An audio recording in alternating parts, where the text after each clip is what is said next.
평생을 공직에 헌신해온 공무원이 한순간의 실수로 공직을 떠나야 하는 위기에 처한다면 그 절망감은 이루 말할 수 없습니다.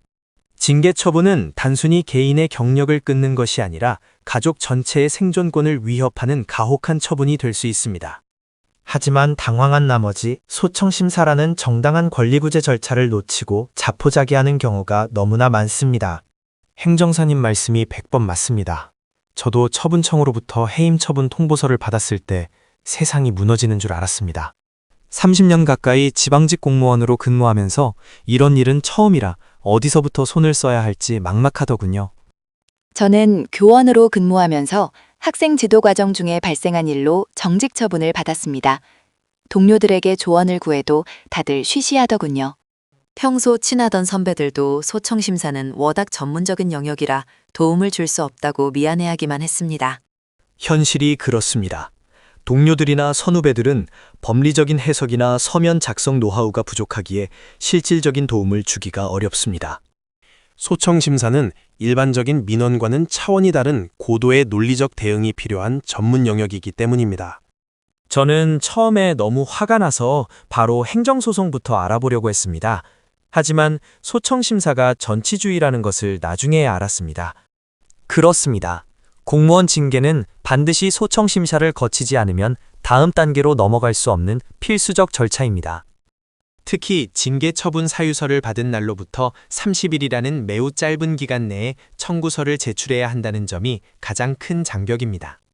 30일이면 사실 관계를 정리하고 증거 자료를 수집하기에도 벅찬 시간인데 전문가 없이 혼자 준비하기는 불가능해 보였습니다. 제가 받은 정직 처분이 과연 소청심사위원회에서 감경될 가능성이 있을까요? 저는 정말 억울한 부분이 많습니다. 인용이나 감경 가능성은 처분의 절차적 정당성과 징계 양정의 적정성을 얼마나 논리적으로 입증하느냐에 달려 있습니다. 비위 사실 자체를 부인하는 것인지 아니면 사실은 인정하되 처분이 너무 과중하다는 것을 주장할 것인지 방향 설정이 중요합니다. 저는 공금 횡령이 아니라 단순한 회계 업무 미숙으로 발생한 차액인데도 처분청은 해임이라는 강도 높은 처분을 내렸습니다.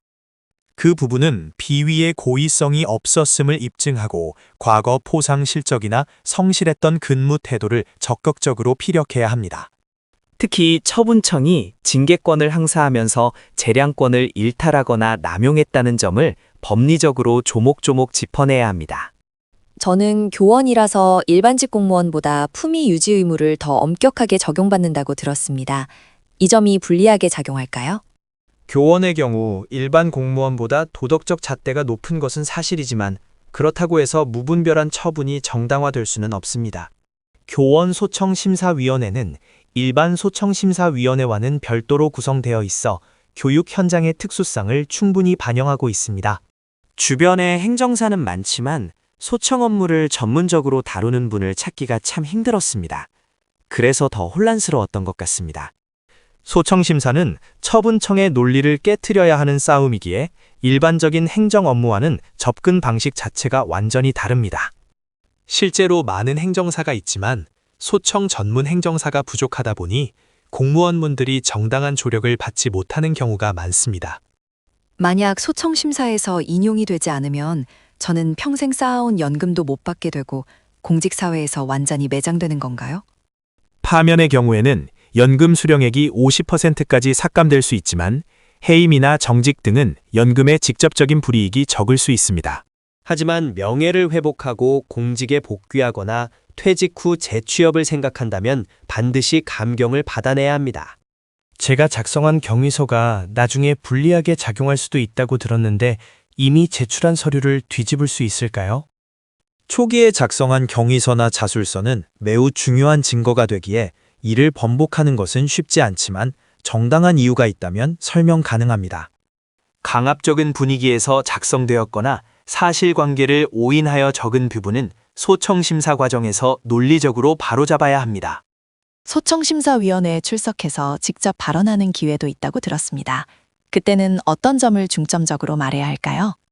구술 심리 과정에서 위원들은 당사자의 반성 정도와 비위의 경위, 그리고 처분의 과중함을 예리하게 질문합니다.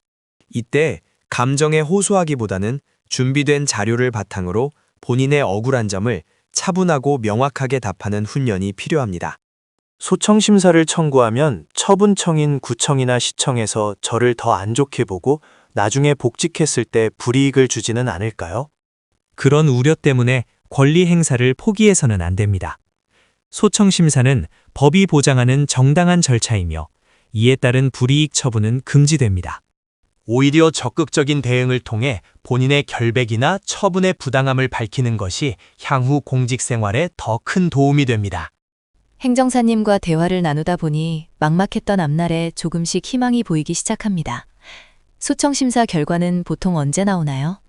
일반적으로 접수일로부터 60일 이내에 결정이 내려지며 필요에 따라 30일 연장이 가능하여 최대 90일 정도 소요됩니다. 그 짧은 시간 안에 인생의 방향이 결정되기에 소청심사 청구서 한 장 한 장에 모든 역량을 쏟아부어야 합니다. 저는 가족들에게도 차마 말하지 못하고 혼자 끙끙 앓았습니다. 하지만 이제는 누리 행정사님을 믿고 끝까지 싸워보겠습니다. 가족분들에게도 큰 힘이 될 것입니다. 포기하지 않고 준비한다면 충분히 감경이나 인용이라는 좋은 결과를 얻을 수 있습니다. 교원으로서 다시 아이들 앞에 설 수 있도록 최선을 다하겠습니다. 구체적인 서류 준비는 어떻게 시작하면 될까요?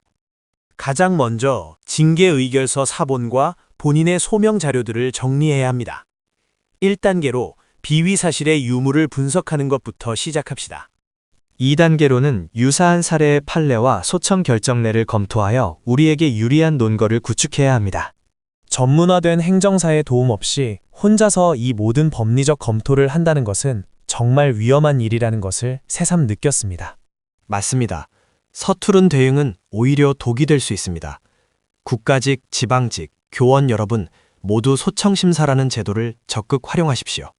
징계 처분 때문에 고민하는 많은 동료에게도 이 소청심사 제도를 제대로 알리고 싶습니다.